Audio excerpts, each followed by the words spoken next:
questa notte che indugia tra la luna e la pioggia,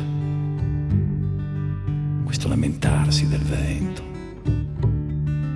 tra le imposte e i pensieri,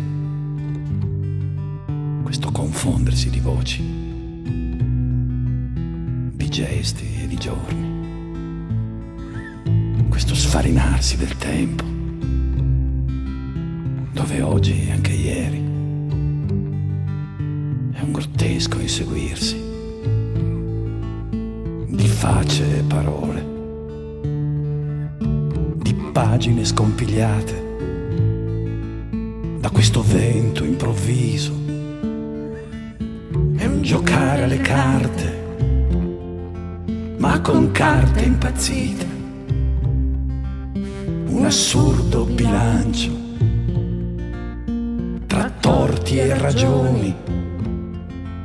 di frasi dette e non dette, un assordante frastuono e col delirio notturno, il delirio di un uomo.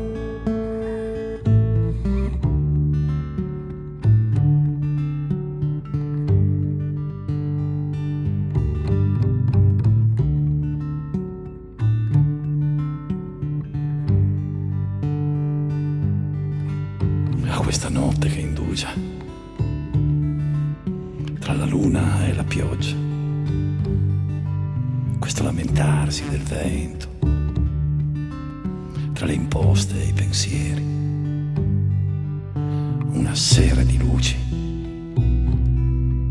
di barche ferme sul mare, un sorriso ubriaco,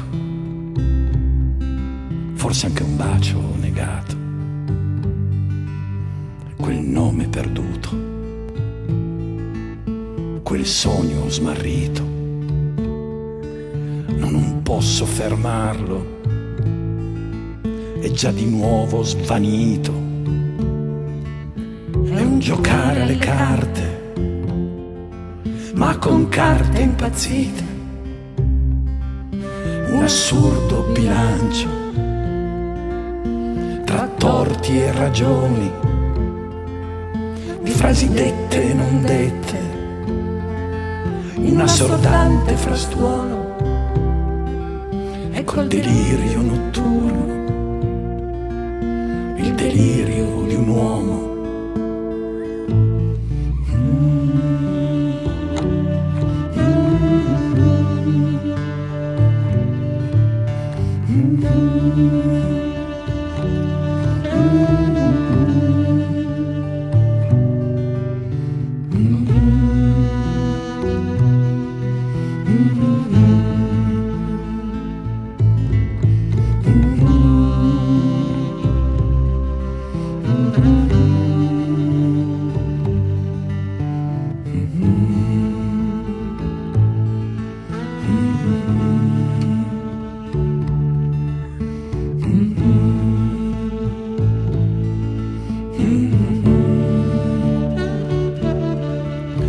Giocare alle carte,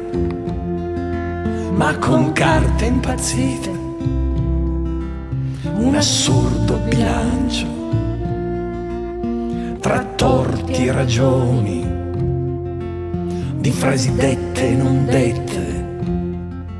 un assordante frastuono e col delirio notturno, il delirio